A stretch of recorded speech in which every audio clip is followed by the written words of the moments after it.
शक के मुअज़्ज़िज़ दोस्तों, मैं हूं आफ्ताब अहमद और आप तमाम देखने और सुनने वालों को अस्सलाम वालेकुम। नाज़रीन ग्रामी, आज हम बात करेंगे इसहाब काफ पर। रसूल अकरम सल्लल्लाहु अलैहि वसल्लम के दौर में कुछ अरब एक यहूदी आलम के पास गए और उनसे कहा कि रसूलुल्लाह से ऐसा क्या सवाल पूछा जाए कि उनके नबी होने की हकीकत वाज़ेह हो जाए। इसके जवाब में उस यहूदी आलम ने आपसे 3 सवाल पूछने का कहा, जिनमें से एक सवाल ये था कि सहाब काफ कौन थे। लिहाजा अल्लाह पाक ने अपने महबूब को इसका जवाब कुरान पाक की सूरह काफ में मुकम्मल तफसील के साथ बयान फरमाया, जिसके मुताबिक ये हजरत ईसा का दौर था जब अल्लाह ताला ने इनको आज के दौर के फ़लस्तीन के इलाके में लोगों को इस्लाम की तबलीग के लिए भेजा। ये इलाका उस वक्त रोमन एम्पायर में शुमार होता था और ये बुत परस्त लोग थे। यहाँ एक यहूदी बादशाह की हुक्मरानी थी और रोमन हुकूमत के अंडर काम कर रहा था। जब हजरत ईसा ने यहाँ तबलीग शुरू की तो रूमी लोग आपके खिलाफ हो गए और आपको गिरफ्तार करके आपको सूली पर लटकाना चाहा। दोस्तों, इस जमाने में दकियानूस नामी बादशाह की हुकूमत थी जो खुद भी एक बुत परस्त था। लिहाजा उसकी हुकूमत में मौजूद ईसाई इसके जुल्म का शिकार होने लगे। यहाँ तक कि हजरत ईसा के मानने वालों को एक दिन इसने अपने दरबार में बुला लिया और उनसे कहा, मैं तुम्हें कुछ दिन की मोहलत देता हूँ कि तुम अपने नए दीन यानी हसायत से बाज आ जाओ, वरना मैं तुम्हें कत्ल करवा दूंगा।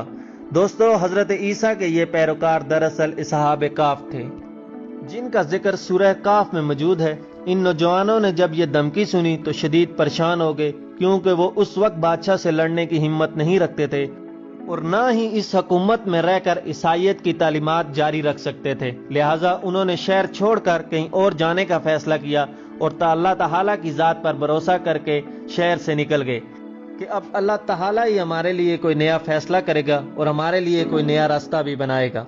और एक पहाड़ के गार में जाकर छुप गए और उसी गार में ही सो गए। यहाँ तक कि सोते हुए इन पर 300 साल का अरसा बीत गया और जब दकियानूस ने इन लोगों को तलाश करवाया तो उसे ये मालूम हुआ कि ये लोग इस गार में मौजूद हैं। तो वो बहुत गुस्से का शिकार हुआ और उसने गुस्से में आकर हुक्म दिया कि गार को एक दीवार लगाकर बंद कर दिया जाए ताकि ये लोग गार के अंदर ही मर जाएं।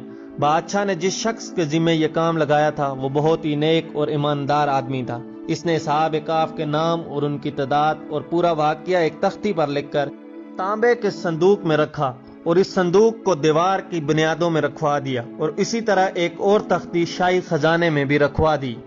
गुजरे हुए 300 सालों के दौरान दकियानूस बादशाह मर गया। कई बादशाही हुकूमतें आई और कई चली गई, यहाँ तक कि 300 ईस्वी में रोमन एम्पायर भी इंसानियत अख्तियार कर गए। नाजरीन ग्रामी, 300 साल के बाद अल्लाह ताला के हुक्म से इसहाब काफ दोबारा नींद से बेदार हो गए और एक दूसरे से बातें करने लगे। जब उन्हें भूख लगी तो अपने एक साथी से कहा कि तुम बाजार जाकर खामोशी से कुछ खाने के लिए लेकर आओ और किसी से लड़ाई झगड़ा न करना और ये भी मालूम करने की कोशिश करना कि दकियानूस हमारे बारे में क्या इरादा रखता है। जब ये गार से निकलकर बाजार पहुंचा तो ये देखकर हैरान रह गए कि शहर में इस्लाम के चर्चे हो रहे हैं।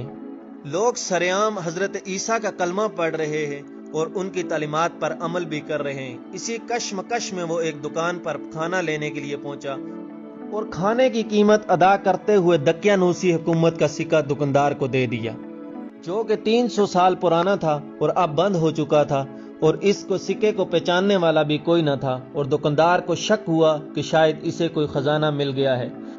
लिहाजा दुकानदार ने इसहाब काफ के उस साथी को सिपाहियों के सुपुर्द करवा दिया ताकि वो उनसे खजाने की पूछ कछ कर सकें। और सिपाही सवाल करने लगे कि बताओ वो खजाना कहाँ है।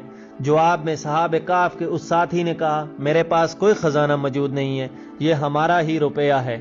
सिपाहियों ने कहा, यह सिक्का तो 300 साल पुराना है और तुम तो अभी जवान हो, सच बताओ कि मामला क्या है ताकि कोई बेहतर हाल निकाला जा सके। जवाब में उन्होंने कहा कि पहले मुझे ये बताओ कि दकियानूस का क्या हाल है। सिपाहियों ने जवाब दिया कि इस वक्त इस नाम का कोई बादशाह इस रूह जमीन पर मौजूद नहीं है। अलबत्ता सालों पहले इस नाम का एक बादशाह था जो बुत परस्त था। ये सुनकर इसहाब काफ का साथी हैरान और परेशान हो गया और सिपाहियों को बताया कि कल ही तो हम इसके शर से अपना ईमान और जान बचाकर भागे थे, जबकि मेरे साथ मेरे और भी साथी हैं जो इस वक्त गार में मौजूद हैं। तुम लोग मेरे साथ चलकर इसको खुद से देख लो। जब सिपाही और शहरियों की कसीर तादाद गार के पास पहुंचे تو اصحاب کہف اپنے ساتھی کے انتظار میں تھے کہ اس نے آنے میں بہت دیر کر دی ہے۔ جب غار پر بہت سے لوگ پہنچے تو اصحاب کہف یہ سمجھے کہ دقیانوس کی فوج آ گئی ہی ہے، لہٰذا وہ اللہ تعالیٰ کے ذکر اور حمد و ثنا میں مصروف ہو گئے۔ اس کے برعکس سپاہیوں نے غار کی بنیادوں سے تانبے کا وہ صندوق برآمد کر لیا اور اس کے اندر سے تختی کو نکال کر اس کو پڑھا۔ وہاں اصحاب کہف کے نام اور یہ بھی لکھا ہوا تھا کہ یہ مومنوں کی ایک جماعت ہے۔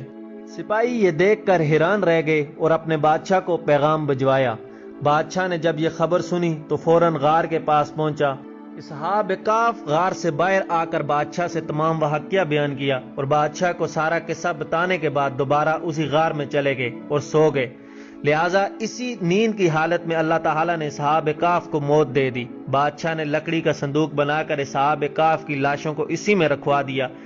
اس کے بعد بادشاہ نے غار کے دہانے پر ایک مسجد بھی بنوا دی اور سالانہ ایک دن مقرر کر دیا جب لوگ اصحاب کہف کی قبروں کی زیارت کرنے کے لیے آتے تھے۔ ناظرین گرامی، اصحاب کہف کی تعداد کے حوالے سے بہت سی رائے موجود ہیں۔ کچھ کے مطابق ان کی تعداد 7 تھی اور 8واں ان کا کتا تھا۔ اس کے برعکس کچھ لوگوں کے خیال میں ان کی تعداد 3 تھی اور چوتھا ان کا کتا تھا، جبکہ ان کے ناموں کے حوالے سے بھی بہت سے اختلاف موجود ہیں۔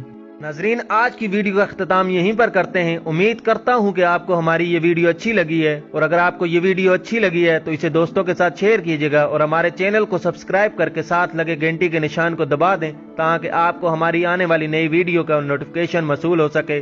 آپ سے ملاقات ہوتی ہے اگلی ویڈیو میں، تب تک کے لیے مجھے دیجیے اجازت۔ اللہ نگہبان۔